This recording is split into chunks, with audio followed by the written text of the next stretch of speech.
pendiri mazhab Al-Syafi'i ialah Muhammad bin Idris Al-Syafi'i. Beliau dilahirkan pada tahun 150 Hijriyah, pada tahun yang sama dengan kewafatan ulama besar yang hebat yaitu Imam Abu Hanifah, pendiri mazhab Hanafi. Sampai sebahagian orang mengatakan, seorang imam telah meninggal dunia dan lahir pula seorang imam yang lain. Menurut Dr. Ahmad Nahrawi Abdus Salam, Imam Al-Syafi'i dilahirkan di Gaza, Palestina. Desa Gaza ini berdekatan dengan sebuah kota yang dikenali sebagai Askolan. Dan kebanyakan kabilah yang tinggal berhampiran dengan tempat lahir Imam Al-Syafi'i ini adalah orang-orang Yaman. Pendapat ini turut dikatakan oleh Profesor Muhammad Abu Zahrah, seorang pengkaji sejarah, Al-Himawi, berkata, pentakwilan ini bagus sekiranya riwayat-riwayat tersebut sahih. Nasab Imam Al-Syafi'i. Menurut pendapat yang tepat, Imam Al-Syafi'i berketurunan Quraisy dari jalur keturunan bapaknya. Nama lengkap Imam Al-Syafi'i ialah Muhammad bin Idris bin Al-Abbas bin Utsman bin Syafi'i bin Al-Said bin Ubaid bin Abdi Yazid bin Hashim bin Abdul Muthalib bin Abdi Manaf. Nasab Imam Al-Syafi'i bertemu dengan Rasulullah Shallallahu Alaihi Wasallam pada Abdi Manaf. Adapun ibu Imam Al-Syafi'i berasal dari keturunan Al-Ad. Ini adalah berdasarkan riwayat yang sahih karena Imam Al-Syafi'i pernah berkata, ibuku berasal dari suku Asdi. Nama kunyahnya ialah Habibah Al-Asdiyah. Tetapi, nama lengkap ibunya tidak dapat diketahui dengan pasti. Apapun, ibu Imam Al-Syafi'i seorang yang cergas dan pandai mendidik, memang wajar jika sifat ibunya ini dijadikan tauladan. Kembara pertama Imam Al-Syafi'i. Buat kali pertamanya, Imam Al-Syafi'i telah dibawa oleh ibunya melakukan perjalanan dari Palestina ke Mekah ketika Imam Al-Syafi'i berusia 2 tahun. Dan perjalanan kedua Imam Al-Syafi'i ke Mekah adalah pada usia Imam Al-Syafi'i 10 tahun. Beginilah sebagaimana yang diterangkan oleh Profesor Muhammad Abu Zahrah. Tujuan Imam Al-Syafi'i dibawa ke Mekah adalah untuk mendekatkan dirinya dengan nasab keluarganya. Al-Khatib menulis di dalam kitabnya, Tarikh Baghdad, bahwa Imam Al-Syafi'i berkata, saya dilahirkan di Yaman, berdekatan dengan kabilah Yaman, kemudian ibu saya bimbang nasab saya. Kata ibu saya, kamu mesti berada di daerah asalmu, sehingga kamu jadi seperti mereka. Ibuku bimbang nasabku akan hilang. Kemudian ibu mempersiapkan diri untuk menuju kota Mekah. Saya tiba di kota Mekah, dan waktu itu usia saya baru 10 tahun. Lalu, ibu mula mengarahkan saya supaya mencintai ilmu pengetahuan. Imam Al-Syafi'i hafal Al-Quran. Kehidupan Imam Al-Syafi'i ketika kecil sangat miskin. Ditambah pula dengan keadaannya yang yatim, sehingga ibu beliau tidak mampu untuk membayar iuran pengajiannya. Namun, kecerdasan hafalan Imam Al-Syafi'i telah menarik perhatian gurunya dan membuat gurunya itu senang hati. Imam Al-Syafi'i telah menghafal Al-Quran sejak usia 7 tahun. Guru mengaji Imam Al-Syafi'i pada ketika itu ialah Ismail bin Kistantin. Dan gurunya ini adalah merupakan seorang syekh di kota Mekah pada zamannya. Kata Imam Al-Syafi'i, aku mengaji Al-Quran dengan Ismail bin Kistantin, sedang guruku mengaji dengan Shibli bin Ibad dan Makruf bin Misikan. Kedua mereka mengaji dengan Yahya bin Abdullah bin Kasir, ia pula mengaji dengan Mujahid, Mujahid mengaji dengan Ibnu Abbas, Ibnu Abbas mengaji dengan Ubay bin Ka'b dan Ubay bin Ka'b mengaji langsung dengan Rasulullah Shallallahu Alaihi Wasallam. Demikian silsilah pengajian Al-Quran Imam Al-Syafi'i yang mutawatir sehingga ke Rasulullah Shallallahu Alaihi Wasallam. Hubungan Imam Al-Syafi'i dengan Al-Quran memang sangat rapat. Hal ini berterusan sepanjang hidup beliau. Imam Al-Nawawi di dalam kitabnya Al-Tibyan fi Adabi Hamala Al-Quran berkata, di antara mereka yang menghatamkan Al-Quran sekali dalam sehari semalam ialah Utsman bin Affan radhiyallahu anhu, Tamim Al-Dari, Said bin Jubair, Mujahid, Al-Syafi'i dan lain-lain. Imam Al-Syafi'i mendalami bahasa Arab. Imam Al-Syafi'i sadar bahwa mustahil seseorang itu dapat memahami makna-makna Al-Quran, hukum-hukam dan hazanah rahasianya tanpa menguasai bahasa Arab dengan baik. Ini karena Al-Quran diturunkan dengan bahasa Arab yang fasih. Kata Imam Al-Syafi'i, saya meninggalkan kota Mekah dan tinggal di pedalaman Arab Batui bersama suku Hujail. Saya mempelajari adat istiadat mereka. Ini karena Hujail adalah suku yang paling fasih berbahasa Arab. Ketika kembali ke Mekah, saya sering membuat syair, menceritakan kisah-kisah sastera dan menghuraikan riwayat-riwayat yang saya perolehi. Imam Al-Syafi'i melanjutkan ceritanya tentang suku Hujail. Suku Hujail itu seperti jin dari kalangan manusia. Mereka mampu melihat kesalahan bahasa Arab yang orang lain menganggapnya sudah benar. Kemampuan Imam Al-Syafi'i dalam bidang bahasa dan kesusastraan Arab memang diakui oleh para ulama. Al-Ashma'i, seorang yang terkenal dalam dunia kesusastraan Arab, berkata, "Saya telah mendapat pembetulan tentang syair-syair Hujail dari seorang pemuda Quraisy yang bernama Muhammad bin Idris Al-Syafi'i." Profesor Abdul Halim Al-Jundi pernah mengkaji dan menjelaskan mengenai gaya bahasa yang sering digunakan oleh Imam Al-Syafi'i di dalam kitabnya, Al-Imam Al-Syafi'i, yaitu, 1. Kefasihan bahasanya. 2. Kata-kata yang ringkas. 3. Menyentuh perasaan pembaca. Imam Al-Syafi'i jago berlatih. Rasulullah Shallallahu Alaihi Wasallam memang menghimbau umat Islam supaya memilih berlatih memanah dan berkuda. Berlatih ini jugalah yang menjadi kebiasaan Imam Al-Syafi'i dalam kehidupannya. Sabda Rasulullah Shallallahu Alaihi Wasallam, yang artinya, memanah dan berkudalah. Memanah lebih aku sukai buat kalian dari berkuda. Hadis riwayat Abu Daud, Al-Nasai dan Al-Hakim. Al-Hakim berkata, sanad hadis ini sahih. Imam Al-Syafi'i berkata, hobiku adalah memanah dan mencari ilmu. Kehebatanku dalam memanah 10/10. Jika ada 10 sasaran memanah, maka 10 itu jugalah yang terpanah, dengan tepat. Di masa lain Imam Al-Syafi'i berkata pula, saya suka sekali memanah, sehingga seorang tabib memberi peringatan kepadaku agar tidak berjemur kepanasan, kerana bimbang paru-paru rusak. Al-Rabi bin Sulaiman, salah seorang murid Imam Al-Syafi'i bercerita, dulu Imam Al-Syafi'i sangat pandai berkuda dan benar-benar berani. Ketika kudanya sedang makan, dia menjentik telinganya dan tiba-tiba kuda itu melompat di atas punggungnya. Demikianlah kehandalan Imam Al-Syafi'i dalam berlatih memanah dan berkuda.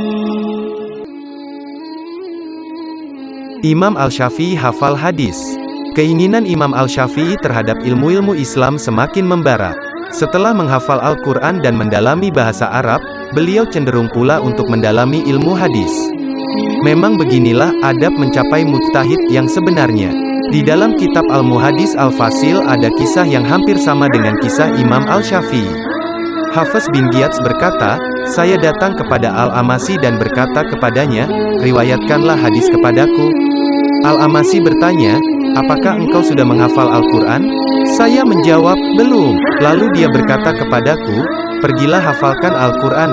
Kemudian, jika sudah, barulah aku bersedia meriwayatkan hadis kepadamu.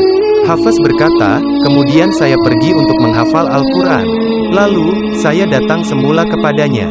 Dia meminta saya untuk membaca Al-Quran dan saya pun membaca di hadapannya. Setelah itu, barulah dia meriwayatkan hadis kepadaku. Imam Al-Syafi'i telah mendapat kabar tentang seorang ulama besar Madinah yang hebat dalam bidang hadis, yaitu Imam Malik. Majelis pengajian Imam Malik dikenali sebagai madrasah ahli hadis. Lantas, Imam Al-Syafi'i segera meminjam kitab Al-Muwatta, susunan Imam Malik dari seorang kenalan di kota Mekah. Kitab itu dibaca dan dihafalkan olehnya. Usianya ketika telah menghafal kitab Al-Muwatta ialah 13 tahun. Kemudian, Imam Al-Syafi'i berangkat pergi berjumpa dengan Imam Malik di Madinah serta berguru dengannya sampai kewafatan Imam Malik. Imam Al-Syafi'i berhasil menimba ilmu hadis dan ilmu fikih daripada Imam Malik. Dan mazhab Imam Malik inilah yang juga merupakan mazhab Imam Al-Syafi'i sebelum beliau berlepas diri dari mazhab Imam Malik. Demikian ini telah diterangkan oleh Profesor Muhammad Abu Zahrah di dalam kitabnya, Imam Al-Syafi'i. Imam Al-Syafi'i turut dikenali sebagai pembela hadis atau Nasir al-Hadis di kota Mekah. Seorang anak murid Imam Al-Syafi'i yang bernama Ahmad bin Hanbal pernah ditanya tentang status Imam Al-Syafi'i sama ada beliau seorang ahli hadis ataupun bukan. Lalu, Amirul Mukminin fil Hadis, Imam Ahmad bin Hanbal berkata, ya, demi Allah, beliau adalah ahli hadis. Pernah imam bagi sekalian para imam yakni Muhammad bin Ishaq bin Huzaimah, Imam Ibnu Huzaimah, ditanya tentang perihal Imam Al-Syafi'i, apakah Anda mengetahui tentang adanya hadis sahih yang belum sempat ditulis oleh Al-Syafi'i? Maka jawabnya, tidak, Imam Al-Syafi'i pakar fikih. Diriwayatkan dari Al-Humaydi bahwa Imam Al-Syafi'i berkata, ketika saya sedang berjalan untuk mempelajari ilmu nahwu dan kesusastraan Arab, tiba-tiba saya bertemu dengan Muslim bin Khalid Az-Zanji. Ia bertanya, "Wahai anak muda, kamu berasal dari mana?" "Dari keturunan orang Mekah," jawabku. "Dari kabilah apa?" tanya beliau lagi. "Kabilah Abdi Manaf," jawabku. Lalu ia pun berkata, "Bagus, bagus. Sungguh Allah telah memuliakanmu di dunia dan di akhirat. Andai kamu gunakan kecerdasanmu untuk mempelajari fikih, maka hal itu lebih baik bagimu." Sufyan bin Uyainah, guru Imam Al-Syafi'i, berkata, "Kenabian merupakan anugerah Allah yang paling mulia. Anugerah yang paling mulia setelah kenabian adalah ilmu dan fikih." Peristiwa dan kata-kata guru Imam Al-Syafi'i tersebut telah mendorong beliau untuk menekuni fikih secara serius. Kemudian beliau berguru dengan ramai fuqaha yang terkenal pada zamannya seperti Muslim bin Khalid Az-Zanji, Sufyan bin Uyainah, Imam Malik bin Anas dan lain-lain. Sebenarnya kefakihan Imam Al-Syafi'i sudah terlihat sejak usianya masih muda remaja. Oleh sebab itu, beliau telah diizinkan oleh Muslim bin Khalid Az-Zanji, Mufti Mekah, supaya memberikan fatwa ketika umurnya 15 tahun. Pada kesempatan yang lain, Imam Al-Syafi'i menjelaskan tentang syarat-syarat untuk menjadi mufti, pemberi fatwa. Katanya, tidak diperkenankan bagi siapapun untuk memberikan fatwa mengenai agama Allah, kecuali satu orang yang benar-benar menguasai kitab Allah, Al-Quran. 2. Mengetahui nasib dan mansukh. 3. Mengetahui muhkam dan mutasyabih. 4. Mengetahui ta'wil tanzil. 5. Mengetahui makiyah madaniyah. 6. Benar-benar mengerti maksud suatu ayat. 7. Menguasai hadis Rasulullah. 8. Ilmu-ilmu hadis lainnya. 9.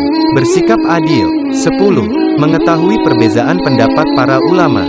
Jika kesemua syarat ini telah dipenuhi, maka seseorang diperkenankan untuk memberikan fatwa mengenai hukum halal atau haram. Tetapi, jika persyaratannya masih kurang, ia tidak diperbolehkan memberi fatwa. Seperti inilah yang dirakamkan dari kitab Ilamul Muwaqqi'in karya Ibnu Al-Qayyim. Profesor Muhammad Abu Zahrah di dalam kitabnya Usul Al-Fiqih telah menjelaskan bahwa Imam Al-Syafi'i adalah merupakan pendahulu yang menulis dan membukukan penulisan tentang Usul Al-Fiqih secara sistematik yang dikenali sebagai kitab Al-Risalah. Ini menunjukkan kefakihan Imam Al-Syafi'i terhadap dasar-dasar ilmu fikih dan segala cabangnya. Imam Al-Syafi'i pakar debat. Imam Al-Syafi'i sangat pandai berdebat. Kehebatannya berdebat dan mengalahkan pihak lawan telah masyhur diketahui ramai. Sebagaimana yang diceritakan oleh Yunus bin Abdul A'la bahwa sekiranya Imam Al-Syafi'i sudah terlibat dalam perdebatan, maka dia akan terus mendebat lawannya sampai dapat membungkamnya.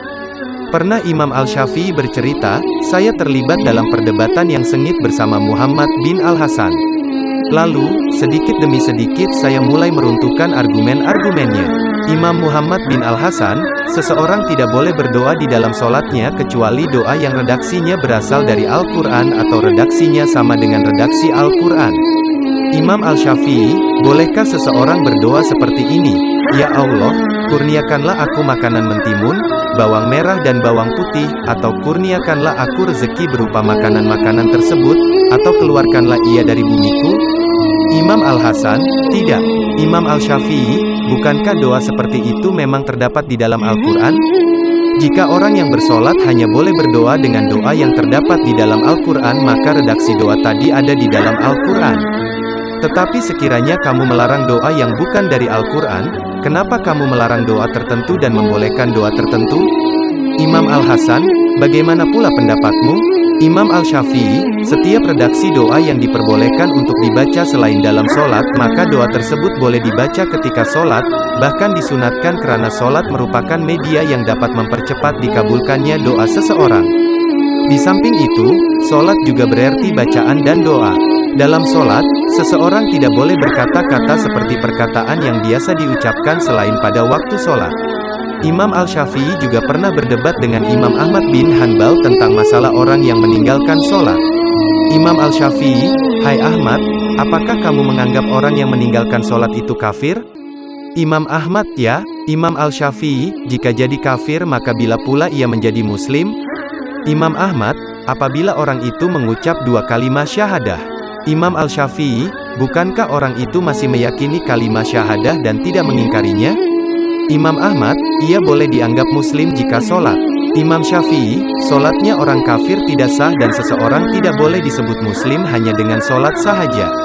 Maka, Imam Ahmad pun terdiam dan perdebatan berakhir. Tujuan Imam Al-Syafi'i berdebat bukanlah untuk menyalahkan lawannya, tetapi tujuan sebenar beliau adalah untuk mencapai kebenaran melalui perdebatan, tanpa mengira sama ada kebenaran itu akan memihak kepadanya atau kepada lawannya.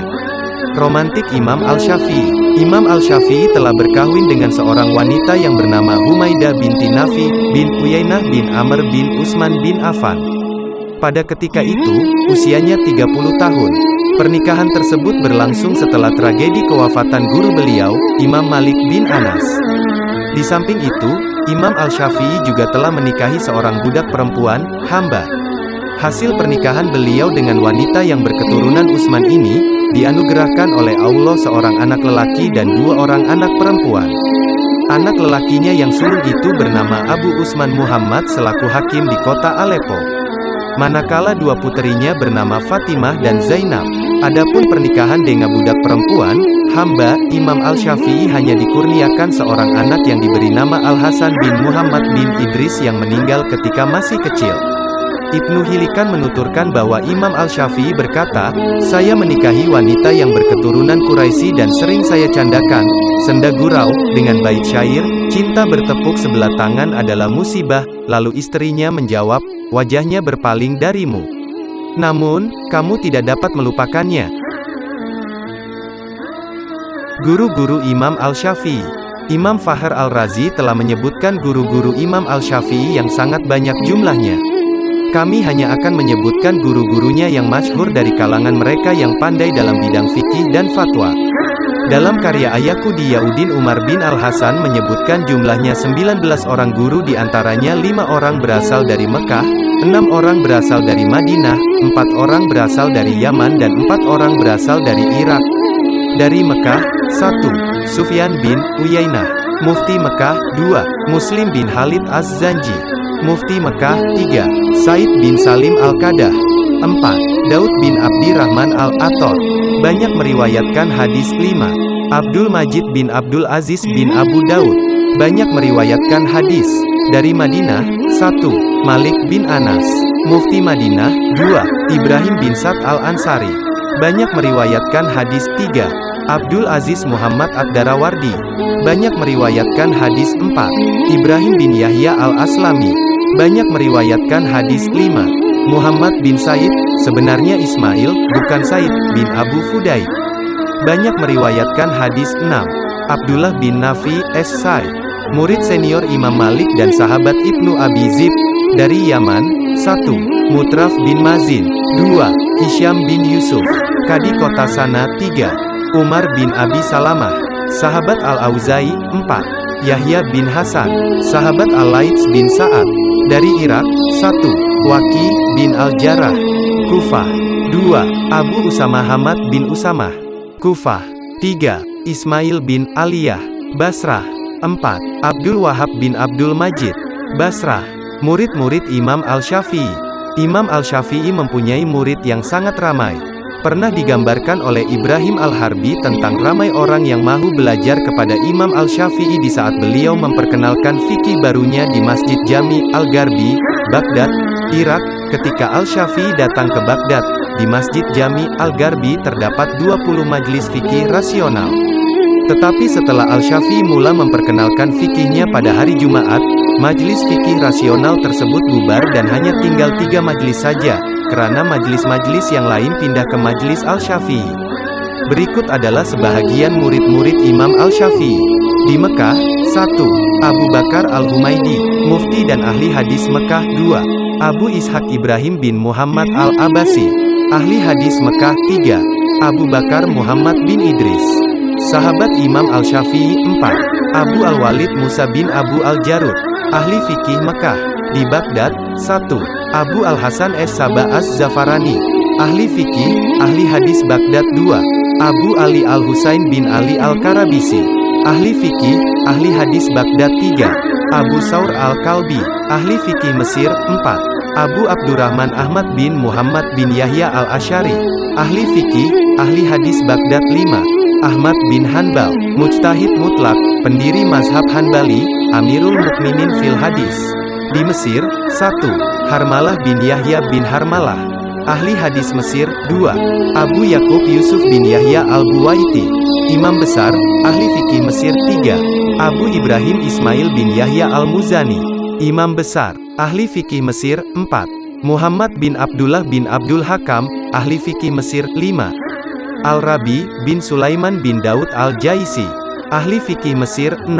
Al-Rabi bin Sulaiman al-Muradi, ahli fikih, muadzin di Masjid Jami, Fustat Jami, Amr bin al-Esh. Pengembaraan Imam Al-Syafi'i. Sejak kecil Imam Al-Syafi'i telah mengembara dari Palestina ke Mekah. Tujuan perjalanan ini adalah untuk merapatkan Imam Al-Syafi'i dengan keturunannya. Selepas selesai menghafal Al-Quran, maka Imam Al-Syafi'i bercadang pula untuk mendalami ilmu bahasa dan kesusastraan Arab bersama suku Hujail.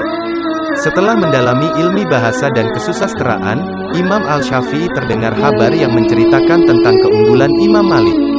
Lalu, Imam Al-Syafi'i pergi bertemu dengan Imam Malik di Madinah untuk belajar kepadanya ilmu hadis dan fikih. Imam Al-Syafi'i menyadari bahwa dia juga perlu mula bekerja demi masa depannya dan bagi membiayai hidup keluarga. Demikian mendorongnya menerima tawaran bekerja sebagai pegawai di Yaman. Tetapi, sebahagian orang yang tidak senang dengan Imam Al-Syafi'i lantas memfitnahnya dan menuduhnya sebagai Syiah. Imam Al-Syafi'i kemudian dibawa ke Irak untuk dihukum di depan Khalifah Harun al-Rasyid. Mujurlah dengan kurniaan Allah, kepetahan lidah Imam Al-Syafi'i dapat menyelamatkan nyawanya dari dihukum bunuh. Setelah itu Imam Al-Syafi'i telah pulang semula ke Mekah dan mengajar di sana. 10 tahun Imam Al-Syafi'i telah meninggalkan Irak, lalu beliau berhasrat untuk hadir semula ke Irak bagi memperkenalkan fikih barunya. Di sana, di Masjid Jami, Fustat, Imam Al-Syafi'i telah didatangi ramai orang yang hendak mempelajari fikihnya. Beliau juga sempat menerbitkan kitabnya yang berjudul Al-Hujjah. Setelah berada 2 tahun di Irak, lalu Imam Al-Syafi'i kembali semula ke Mekah. Namun, tidak lama kemudian Imam Al-Syafi'i berkunjung sekali lagi ke Irak buat kali ketiganya pada tahun 198 Hijriyah. Kunjungan ini hanya sebentar sekadar beberapa bulan sahaja. Ini karena beliau berhasrat untuk berkunjung ke Mesir. Beliau mula berkunjung ke Mesir pada tahun 198 Hijriyah dan sampai ke Mesir pada tahun 199 Hijriyah. Inilah pendapat yang dekat dengan kebenaran. Tujuan Imam Al-Syafi'i berkunjung ke Mesir adalah untuk meneruskan perjalanan mencari ilmu pengetahuan serta menyebarkan fikihnya. Ketika berada di sana, beliau telah mengubah banyak pendapat lamanya kepada pendapat yang baru setelah mengetahui dalil-dalil yang baru dan menemui kekuatan serta kelemahan dalil-dalil. Akhirnya, beliau berjaya menyusun penulisan baru yang dinamakannya Kewafatan Imam Al-Syafi'i. Ketekunan Imam Al-Syafi'i dalam ilmu pengetahuan membuatkan dirinya kurang rehat dan terkena penyakit yang amat berat. Muhammad bin Abdullah bin Abdul Hakam menceritakan kondisi Imam Al-Syafi'i yang menderita kesakitan. Al-Syafi'i menderita penyakit buasir yang sangat parah dan membimbangkan. Ia menyadari sakitnya itu karena kurang penjagaan dan tidak mempedulikan pantang larang. Akhirnya, Imam Al-Syafi'i wafat di Mesir pada malam Jumat di hari akhir bulan Rejab, 204 Hijriyah selepas selesai melaksanakan sholat maghrib. Al-Rabi pula bercerita, dalam tidurku, saya bermimpi Nabi Adam AS meninggal dunia. Lalu, saya tertanya-tanya tentang arti mimpi itu. Ternyata selang beberapa ketika, ia mendapat kabar akan kewafatan Al-Syafi'i. Menurut Imam Ibn Al-Qayyim di dalam kitab Al-Ruh, mereka yang mati pada hari Jumat atau pada malam Jumat tidak akan menghadapi seksaan kubur. Semoga Allah selalu merahmati Imam Al-Syafi'i. Karya Imam Al-Syafi'i. Sebuah atsar ada menyebut, ikatlah ilmu dengan tulisan. Atsar ini memberikan motivasi kepada para ulama, supaya mereka mencatatkan segala macam pengetahuan yang mereka miliki pada tulisan agar dapat diwariskan kepada generasi seterusnya. Sememangnya penulisan merupakan salah satu medium penyampaian ilmu pengetahuan. Imam Al-Syafi'i sangat rajin menulis. Beliau sering menulis karya apabila diminta oleh para ahli ilmu. Pernah ahli-ahli hadis meminta Imam Al-Syafi'i mengarang penulisan khusus bagi mengkritik mazhab ahli ra'yi dan membela mazhab ahli hadis. Lalu, Imam Al-Syafi'i pun menunaikan permintaan mereka itu. Di antara karya Imam Al-Syafi'i ialah 1. Ikhtilaf Al-Hadits. Kitab ini dikarang oleh Imam Al-Syafi'i bagi membahaskan mengenai kehujahan hadis ahad secara khusus dan membela sunnah secara umum. 2. Al-Hujjah. Ini merupakan karya Imam Al-Syafi'i ketika beliau mengajar di Baghdad, Irak. Kitab inilah yang membentangkan pendapat lama, kaul qadim, Imam Al-Syafi'i dalam ilmu fikih. 3. Al-Mabsut. Kitab ini merupakan karya Imam Al-Syafi'i yang menghidangkan beberapa tambahan dalam ilmu fikih. 4. Al-Um. Ini merupakan karya Imam Al-Syafi'i ketika beliau mengajar di Mesir. Kitab inilah yang membentangkan pendapat baru, kaul jadid, Imam Al-Syafi'i dalam ilmu fikih. 5. Al-Risalah. Kitab ini ditulis oleh Imam Al-Syafi'i atas permintaan Abdurrahman bin Mahdi. Inilah karya Imam Al-Syafi'i yang membahaskan mengenai ilmu usul al-fikih. Inilah biografi Imam Syafi'i, semoga kita bisa mengambil hikmah dan mendapatkan barokahnya di dunia maupun di akhirat. Amin ya robbal alamin. Wallahu a'lam bishawab. Assalamu alaikum warahmatullahi wabarakatuh. Syukran ya Rabbi, syukran.